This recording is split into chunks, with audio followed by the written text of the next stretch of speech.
Hi everyone, David here yet again. I hope everyone had a fantastic Christmas. I hope that you got everything that you asked for and it was a great day for you. So I'm just going to tell you yet another Christmas related fact about me. So one of the things that constantly, without fail, irritates me about Christmas time is that how come everything has to be decorated in glitter? I mean, you got like Christmas decorations, it's on Christmas cards, it seems to be on everything. Glitter seems to be on everything around Christmas time. And you cannot pick up any of these items without getting glitter all over your body. I mean, you can be as delicate as you can. You can like pick up something from the very, very corner and be as extremely delicate as you possibly can and keep it away from your body, but as soon as you put it down and as soon as you look at your hands, it's absolutely covered with glitter. You've even got glitter on parts of your body that didn't even touch the object that you picked up in the first place, and that is what irritates me so much. It really does. And let me know down below in the comments if this irritates you during the Christmas period or if it's just me. Hi guys, my name is David. If you are new here, hi, welcome. And if you have been watching my videos for a while now, welcome back.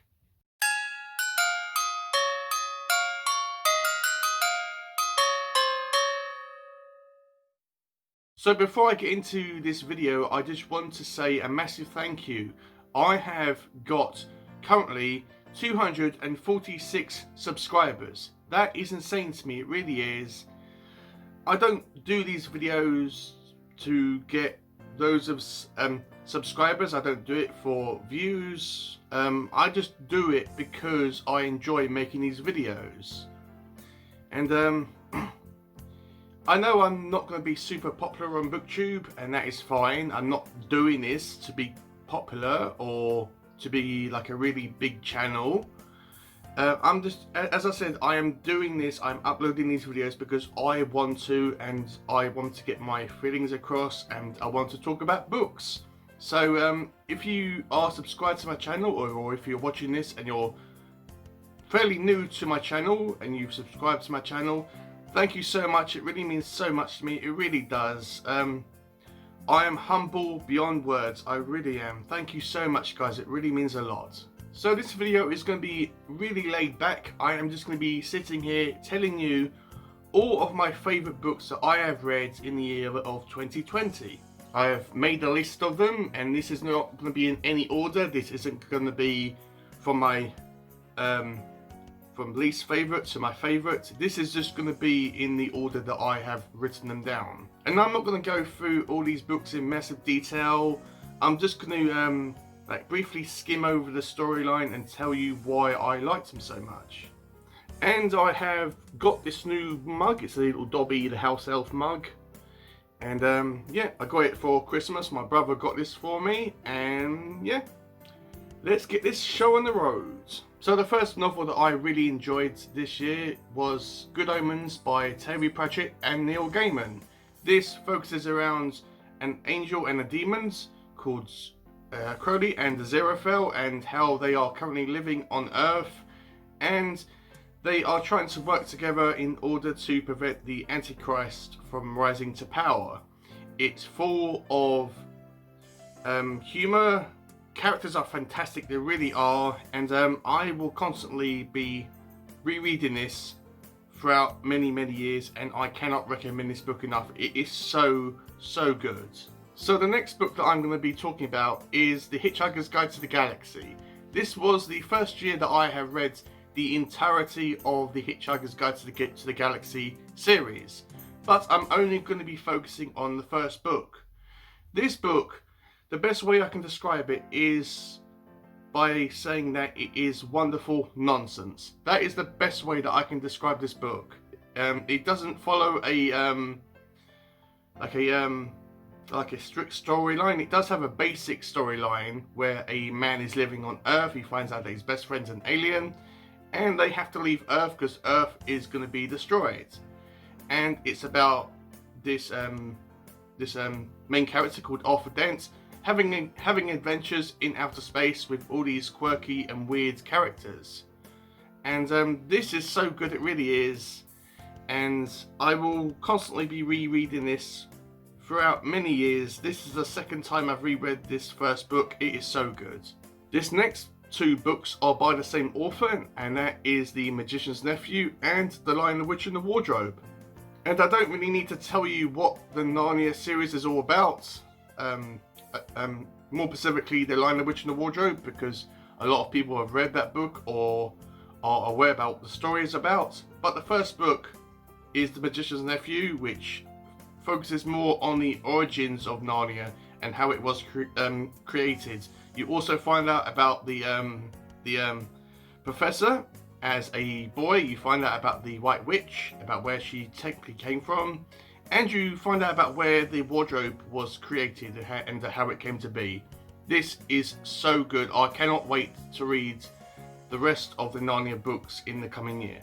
Next is The Silence of the Lambs by Thomas Harris. This was a fantastic book. I have read this year, the Red Dragon novel by the same author. That is technically the first book in the Hannibal Lecter series, but I started off with Silence of the Lambs. That book is so good. If you have watched the movie, then it's more or less like the movie, but it has added scenes, and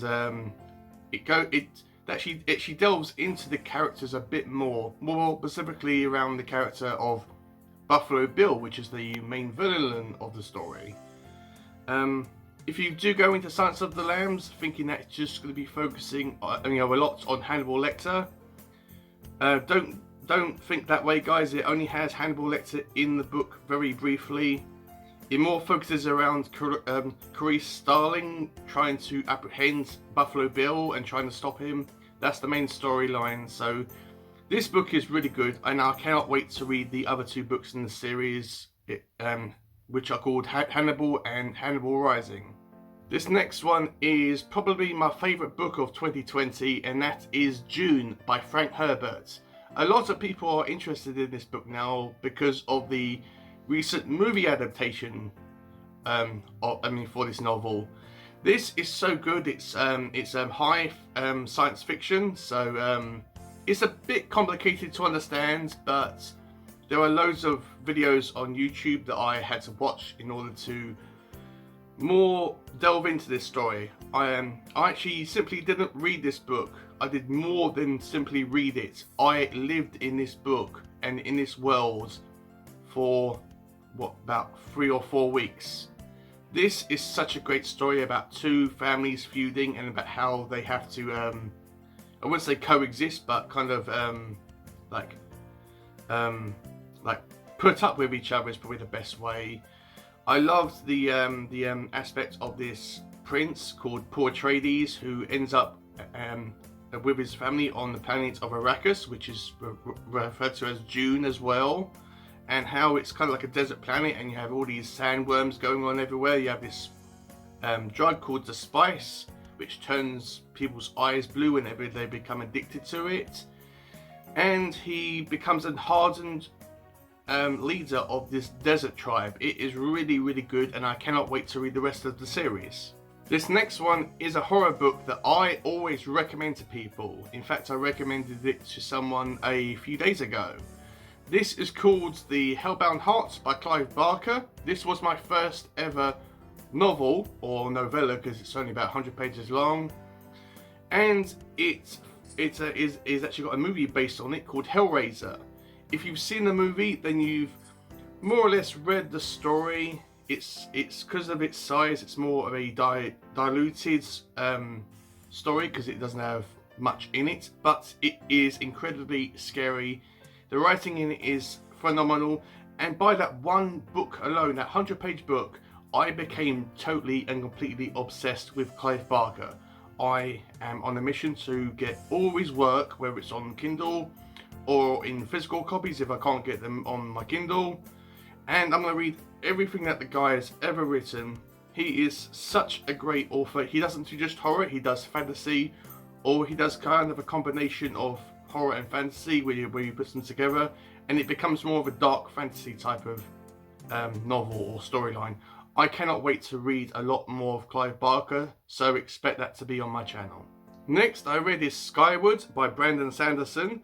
This was my first ever novel that I read by this author. Everyone was on about how brilliant Brandon Sanderson was, and I had to pick up a book, and this was the one I chose. So this is a science fiction novel, and it's more of a YA novel, and it focuses around a single female character who is living on a planet which is constantly harassed and attacked by this alien race that is trying to wipe them out and keep them on that planet for unknown reasons.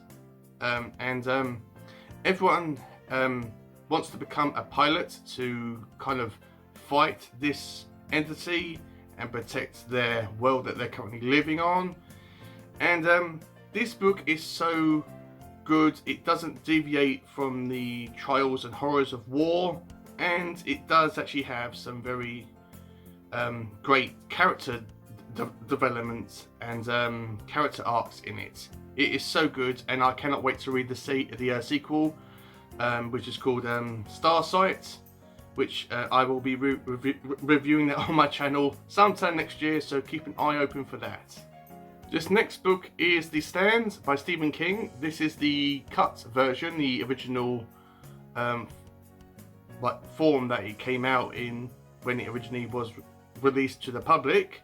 This focuses around a virus called Captain Trips, which is unleashed to the public, and it kills about 99% of the world's population in a matter of days.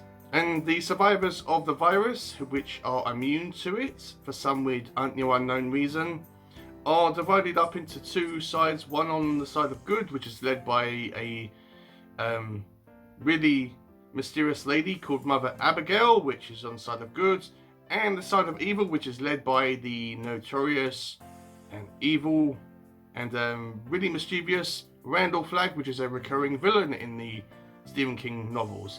This is a fantastic story, and I cannot wait to reread it next year, but I will be reading the uncut version, which is how I personally feel people should be reading this story.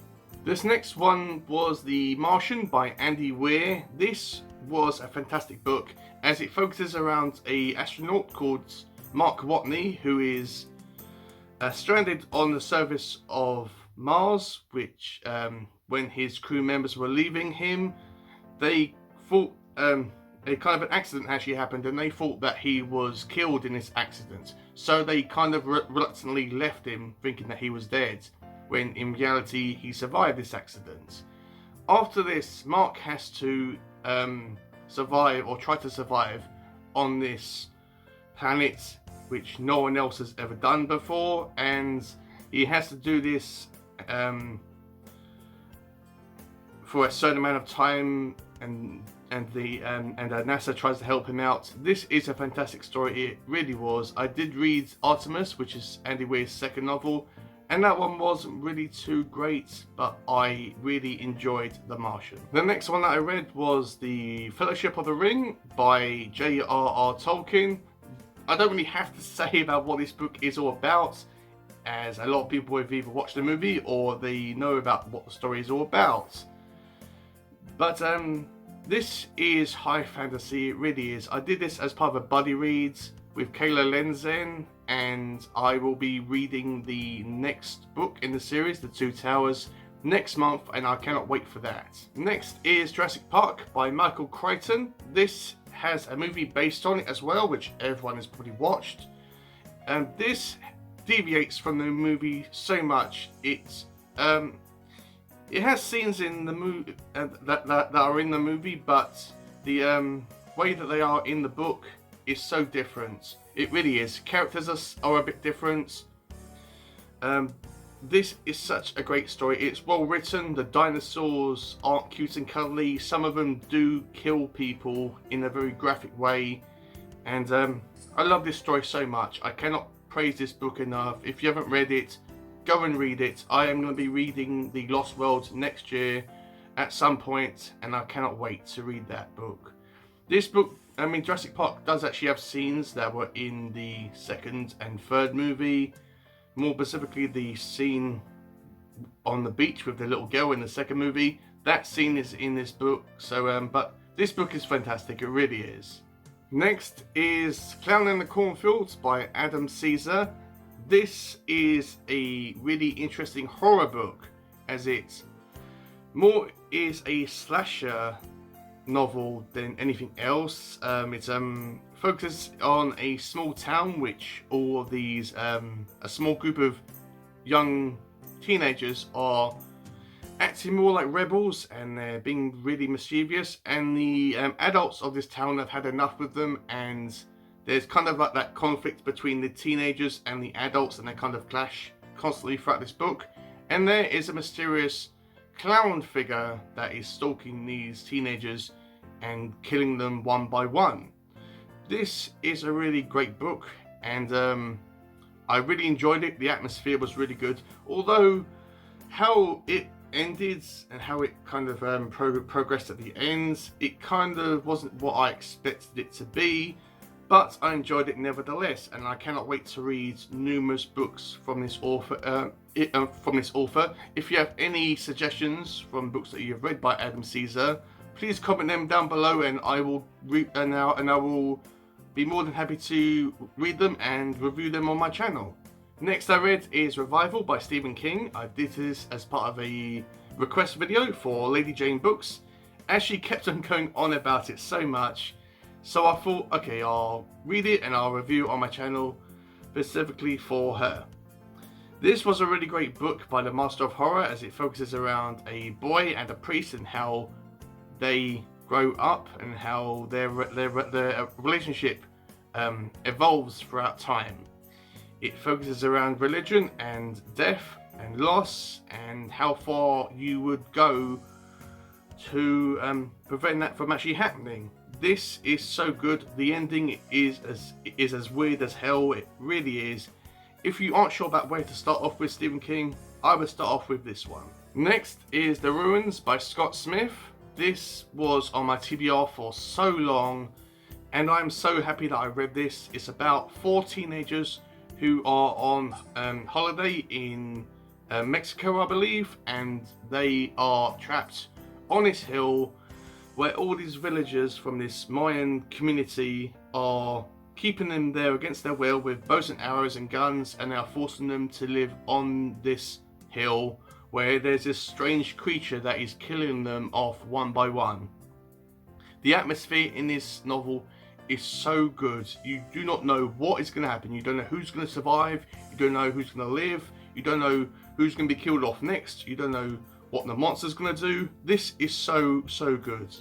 Next is The Final Empire by Brandon Sanderson. This was a request video by Gregory LaPerche, and if you weren't sure, the Mistborn series and the Stormlight Archive series are rated highly by Brandon Sanderson fans. So when I went into Final Empire, I was thinking, this book better be amazing, otherwise I'm going to be disappointed, and I wasn't. This book is fantasy, what Brandon Sanderson does best. It has all these different metals that people can digest, and they give them special superhuman abilities. It can get very political at times, but it doesn't get too confusing. It has all these magnificent characters in it that you cannot help but to love. Some of them are more enjoyable to read than others, but I really enjoyed this book, and I cannot wait to read the second and third book in the series, as well as the novellas in the series as well. Next is Nosferatu by Joe Hill. This is a reread for me. This is the second time I've actually reread this book, and this is the most recent review video on my channel right now, as I did this as a buddy read with Slowly Read. This is a kind of a Christmas horror book, which doesn't really focus around the holiday, at all. It more focuses around a mysterious place called Christmasland, and it's about this mysterious man called Charlie Manx, who is kidnapping all these children and taking them to this strange mystical world called Christmasland, where they are kept throughout time, and they don't age at all, and they become very vicious, and only children can go to Christmas Land. You have a mother that's trying to rescue her kidnapped son, which has been taken by Charlie to Christmas Land, and she has to try to rescue her son and prevent from actually losing him forever. This is a really, really great book by Joe Hill, which is Stephen King's son. This is a fantastic book, it really is. And if you've never read anything by Joe Hill, I would probably start off with this one, as well as Heart-Shaped Box. And this last one is one I'm currently reading now, which is called Hogfather by Terry Pratchett. But by the time this video is live, I would have finished it. This is the second time I've actually rereading this novel. It's a Christmas-related fantasy novel based on the Discworld series, or actually on the Discworld, which is the kind of a universe that Terry Pratchett made up.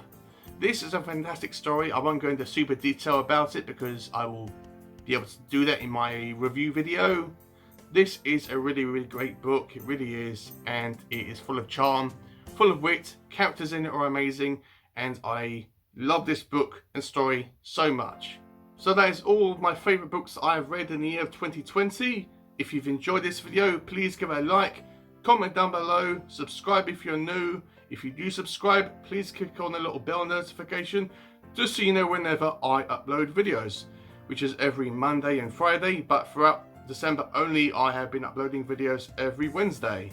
And that is for only December only, guys, so please remember that. Next month I will be going back to my usual uploading days, which are Monday and Friday. And I just want to give a quick shout out to Rose K Reads. I will put a picture up here, and a link will be down below to her channel. She's very new, and she is very good at what she's been doing so far. Even though she is new, she's only got about 5 or 6 videos out right now.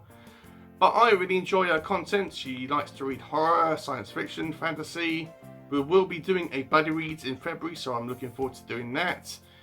And she is really entertaining. She is very, she gets very enthusiastic about what she's saying, and I enjoy her content so much. So please check her out. And I just want to tell you about the readathon that me and several booktubers will be doing next month, which is called A Bookworm's New Year Readathon. I'll put a picture here. Link will be down below. It will tell you all the prompts and all the rules and all that type of stuff. This is going to be a fun readathon and a fun thing to actually do, and it's not too late to actually get involved with this. So please watch my announcement video if that would be something that you would be interested in doing. But with all that said, I hope everyone's had a Merry Christmas, and I hope that you have a fantastic year. It cannot be any worse than 2020 was. And yeah, I will see you in my next video, guys.